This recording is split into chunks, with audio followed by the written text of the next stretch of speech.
Hello students, I'm Dr. Himanshu Kandpal, Assistant Professor English, Government MS College for Women, Bikaner. Today we are going to have a look at the book review of Andha Yug, The Age of Blindness, written by Dharamvir Bharati. Dharamvir Bharati, the canonical verse play Andha Yug, The Age of Darkness, translated by Alok Bhalla, as compulsory reading for anyone who is interested in modern Indian playwriting. The play was written in 1953, shortly after the violent partition of the Indian subcontinent and after World War II.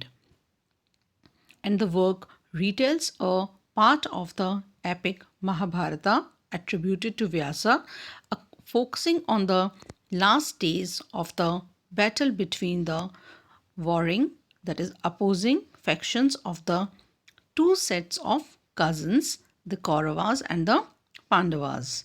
The play's protagonists, leading characters, are some of the most complex figures of Mahabharata who appear as ancillary figures. Ancillary means subordinated figures in most interpretations of the epic. Renditions means interpretations of the epic.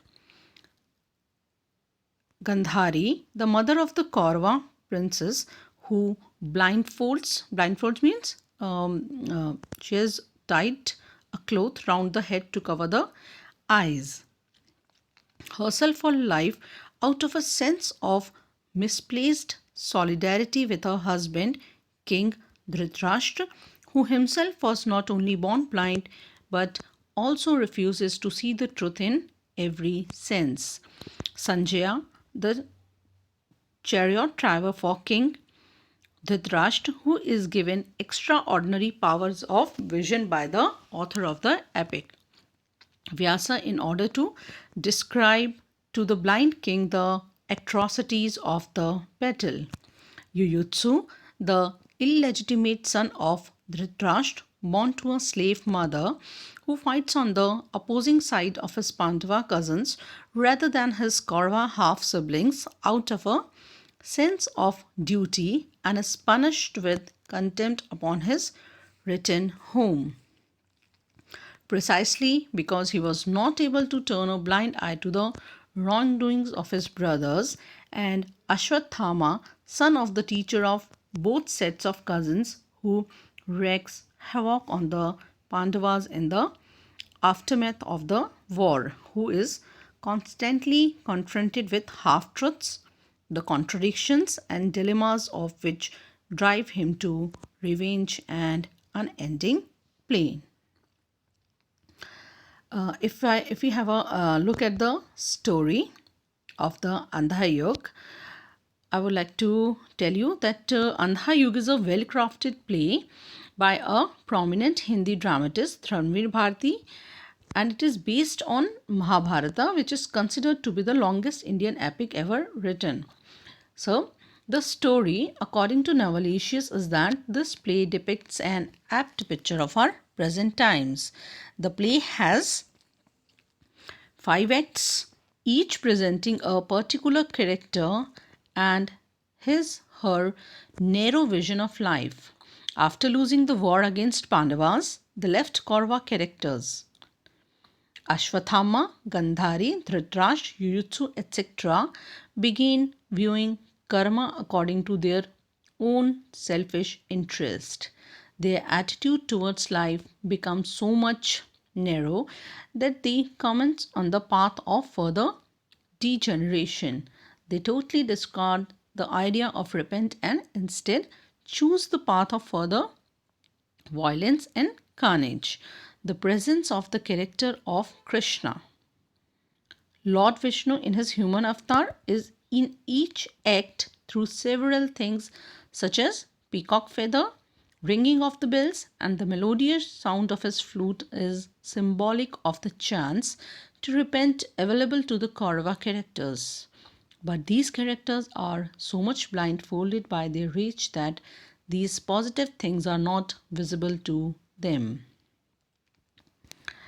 The title Andha Yug, The Age of Darkness, could just as well have been translated as the blind age, for the profound questions of darkness, blindness, complexity, and ignorance resonate at the core of the play and point out that the lack of vision characterizes not just individuals but entire eras.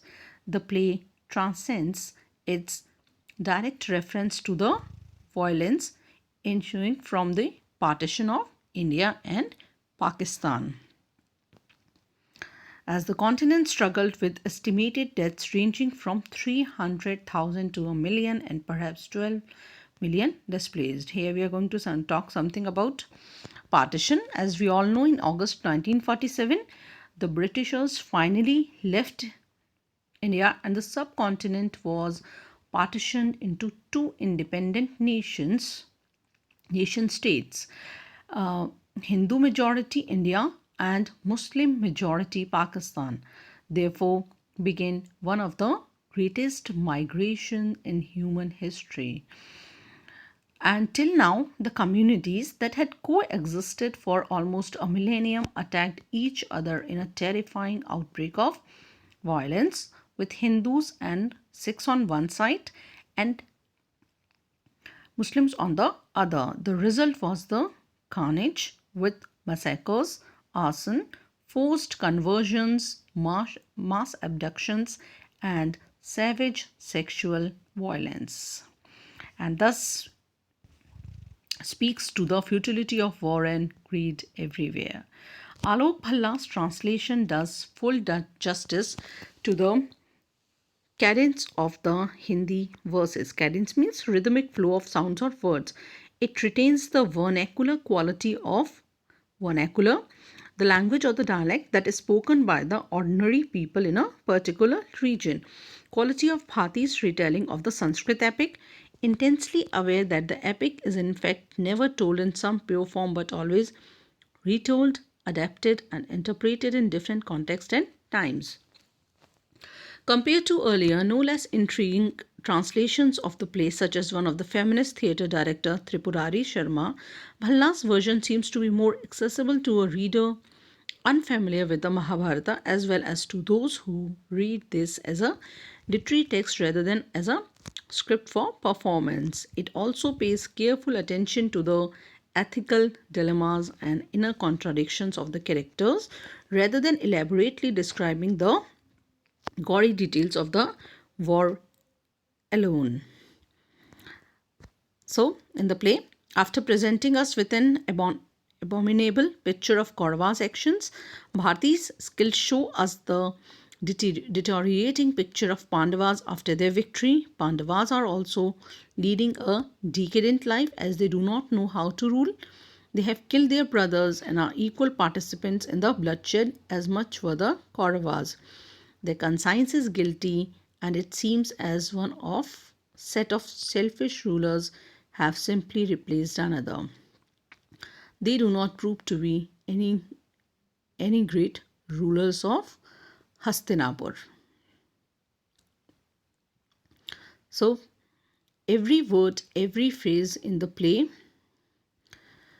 depicts that why the present age is age of darkness and why humans are losing their calm is beautifully answered in this incredible play.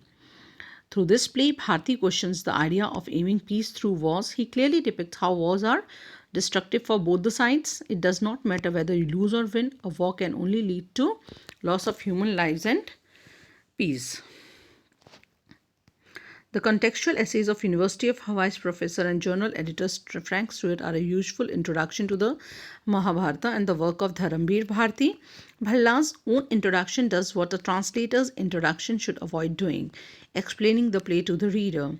His unnecessarily heavy footnoted essayistic commentary is distracting and random in its associations, though giving evidence of his erudition and wide knowledge of literature and philosophy. One wishes instead to learn more about the fascinating history of the staging of the play, which was first broadcast on All India Radio in the turbulent years of Indian independence and later staged by theatre directors of great caliber such as Ibrahim El-Qazi at historic site in Old Delhi in 1963 and recently reenacted by Nepalese director Bhanu Bharti Tying book reviews in a commemorative production in 2011, tying together the history of the partition with the 1996-2006 civil war in Nepal. Andha Yug, the Age of Darkness, also consists of a visual translation, namely a selection of images that illustrated the Persian translation of the Mahabharata, titled Razmanama, the Book of War, commissioned by the Mughal Emperor Akbar in 16th century. These beautiful images printed on first transparent paper provide another dimension of complexity to Dharamvir Bharati's play, as they place his work in a long-standing tradition of a secular interpretation of the epic, promoting it as shared cultural heritage between Hindu and Muslim readers. The images translate the epic using a visual vocabulary that is rich, subtle, and open ended. A well documented essay by Here Rice, art historian and former assistant curator of Indian and Himalayan art at Philadelphia Museum of Art, closes the book, guiding the reader through the complex history of Akbar's Persian translation of Mahabharata and aesthetics of the images. The publication deserves a place in every university library and archive of Asian theatre and performance. This is a book review given by Shruti Bala, and it was published in Asian Theatre Journal. This is a book review about Andha Yug, the Blind Age, that is written by one of the famous and renowned writers, Dharamvir Bharati. Thank you.